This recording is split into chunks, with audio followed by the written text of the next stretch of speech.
the 255S should be your next purchase if you want the multisport watch. Hi guys, it's Matt here. How's everyone doing? I hope everyone's doing fabulous. I'm back with another review, another watch review to be precise. I'm going to be reviewing the new Garmin Forerunner 255S, which is the small version of Garmin's mid-range running watch, which is not a running watch anymore, something I'm going to mention very, very soon. Today, I'm going to give you a brief overview of the watch itself, its physical design, its features. Then I'm going to talk about 5 things I really like about the watch, 3 things I don't really like about the watch, and finally, I'm gonna discuss really whether you should buy the watch or not. So let's get right into it. The Garmin Forerunner 255 series is the successor of the Garmin Forerunner 245 series, which is Garmin's mid-range running watch series. It's positioned between the Garmin Forerunner 55, which is a beginner-friendly watch, and the new Garmin Forerunner 955, which is the top tier watch. The new thing about the Garmin Forerunner 255, then it comes in 2 sizes, the standard Garmin Forerunner 255 and the smaller 255S version, which is something new from Garmin. There are also a music and a non-music version of both the 255 and the 255S.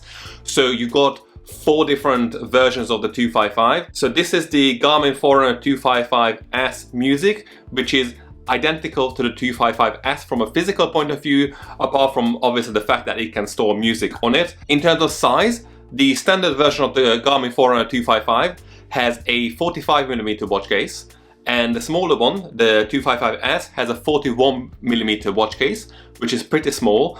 It's one of the smallest running watches I tested in recent times, and not just that, but it's definitely the smallest Forerunner ever to exist, which is pretty incredible considering how many features this watch has, and it's all put in this very, very compact body. The only compromise between the 255 and the 255S is the battery life. The standard 255 has a 14-day battery life in smartwatch mode and 30 hours in GPS mode, whereas the smaller 255S has a 12-day battery life in smartwatch mode and 26 hours in GPS mode, which is still much better than the Garmin Forerunner 245, which used to have a 7-day battery life in a smartwatch mode and 24 hours in GPS mode, which is not not far off. However, that is a much bigger, that has a much bigger watch case, so that there's more space for the battery. The 255S has a smaller watch case. It's lighter. It's 39 grams with the strap, and has a better battery life, a longer battery life, which is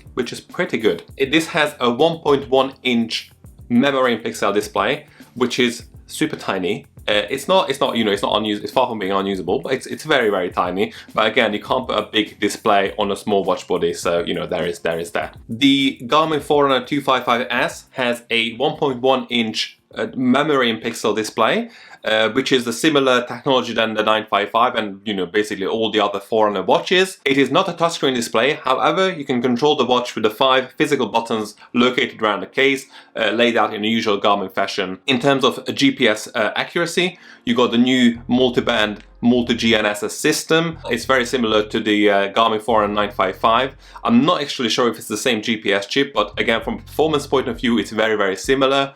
And you got the new Garmin Elevate V5 heart rate sensor. The latest generation of the heart rate sensor was introduced last year in the Garmin Venue 2, and I was really happy with that back in the day. This is obviously the same heart rate sensor. You got more data collected ever since then. It uses the first beat algorithm to sort of work out the heart rate.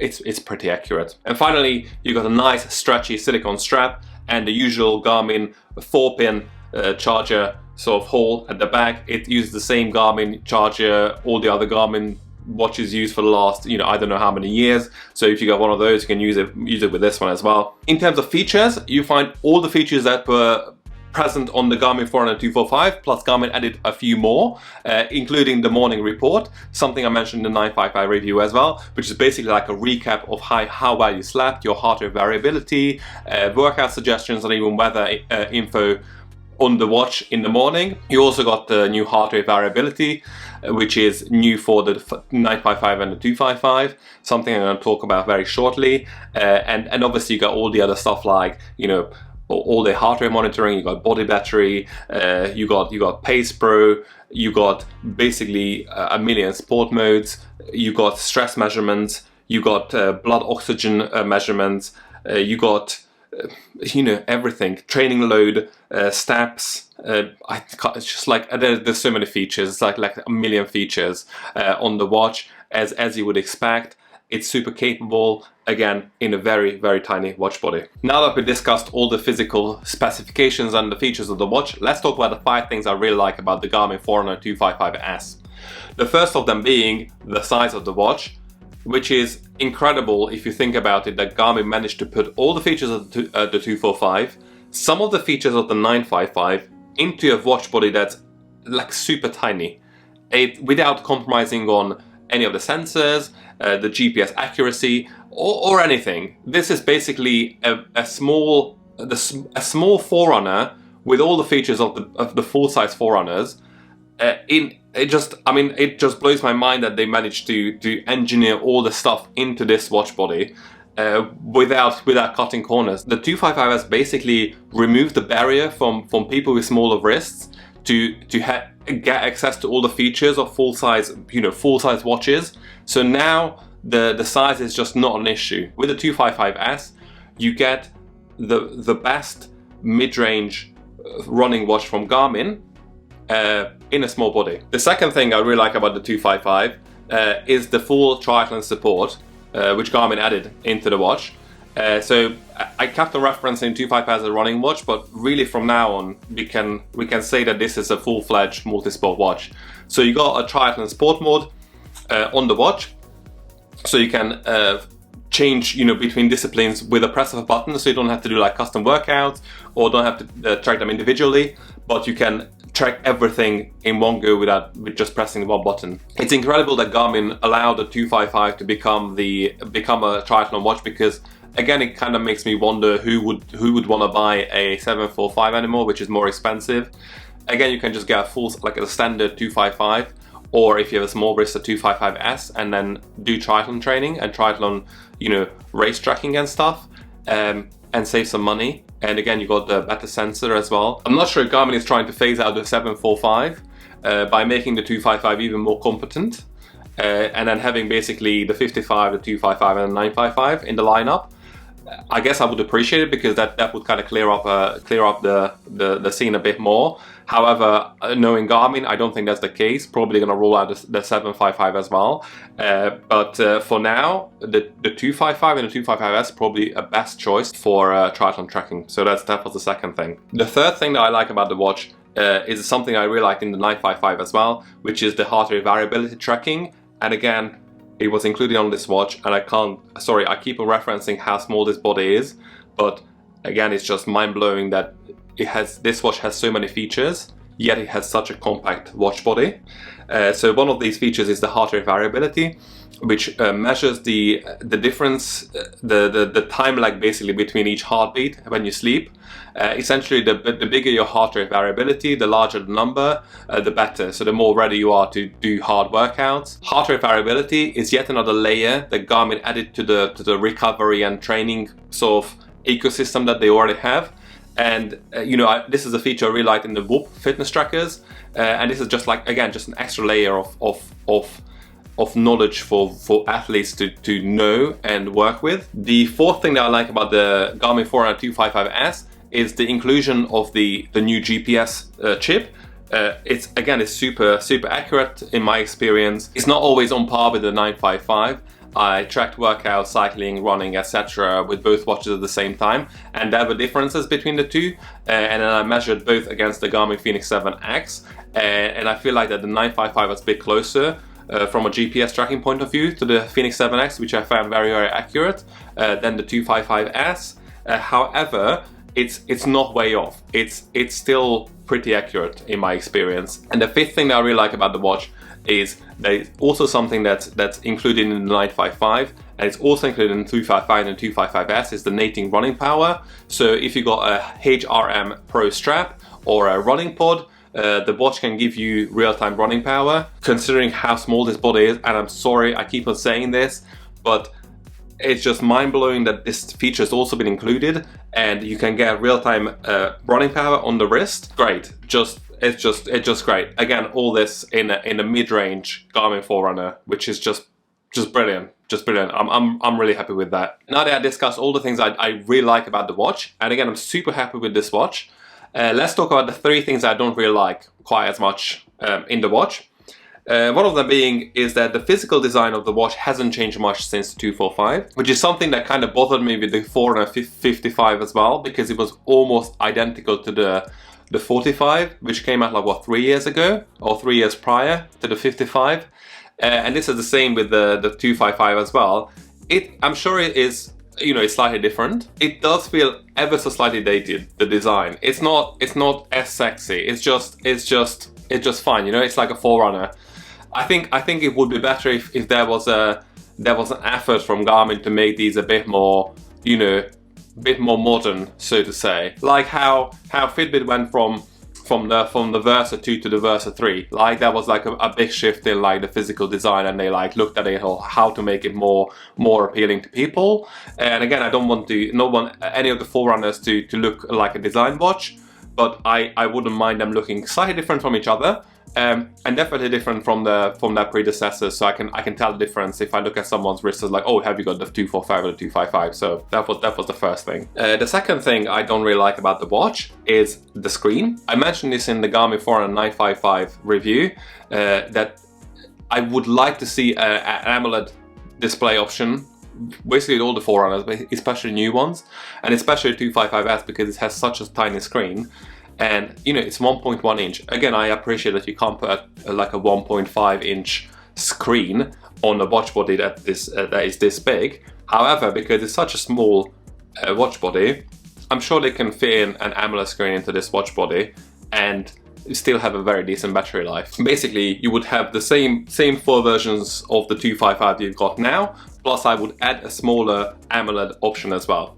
That's it, really. I think that would work. You know, second thing, small memory and pixel screen, not quite as attractive. And the third thing that I don't really like, but to some degree I appreciate that you can't do much about it, is the price of the watch. So the 255 Music and 255S Music have a price tag of $400 or £350, which is pretty expensive. And even the non-music version is still $350 or £300, which is again pretty expensive. Again, I appreciate, and I'm you know, this is a very small watch body, and this watch has a lot of features. So you have to put the research and development behind these watches, and again, I guess the price is always a part of the marketing communication as well. So you can't sell a 255 for as much as you sell the 55. It's just not cheap, really. I'm sure you need to like draft up a business case to your significant other to say, oh, I would like to buy a $400 watch. But again, there's so many features, so it wouldn't be impossible to draft up a business case for this watch because it's just so competent. So that was the third thing. There is just one more thing left to do, is to kind of discuss whether you should buy this watch or not. I would say, of the two, if I had to choose between the 955 and the 255, I would say I would probably go, I guess it depends, right? If you want a multisport watch that's like top of the line, that has everything and all the features and everything, obviously you want to go for the 955.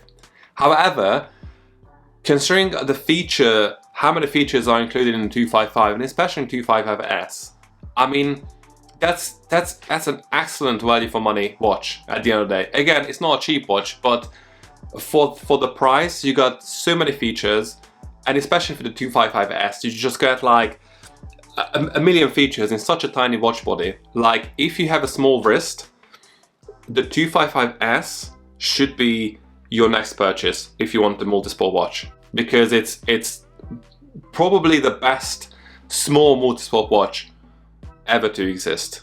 I said it. This is just an amazing watch. If it had an AMOLED screen with a similar battery life, I would be like, I don't have a small wrist, but probably I would still wear it, because I would be like, this is the ultimate fitness tracking device that helps me run faster and cycle better and everything. It has all the Garmin features, and just it's all put in a small watch body. Like, that's a no-brainer. You want that watch. But again, at the same time, it is an expensive watch. So you would have to think twice whether you want to upgrade from the 245 or you know, if you want to get like a Pacer Pro or any of the Huawei watches, the GT Runner or the Coral Space 2, you know, there's a decision to be made. I would still recommend this watch to people who need a new multisport watch because, again, amazing watch. You got a new GPS chip, accurate GPS chip. You got the new heart rate sensor. You got all the features under the sun, and you got access to the Garmin ecosystem. And it's all in a compact watch body. So I mean, I think you know, it's worth considering, that's for sure. So that was it for today, guys. I hope you enjoyed the video. I mean, I feel very tired today, so I hope it made sense.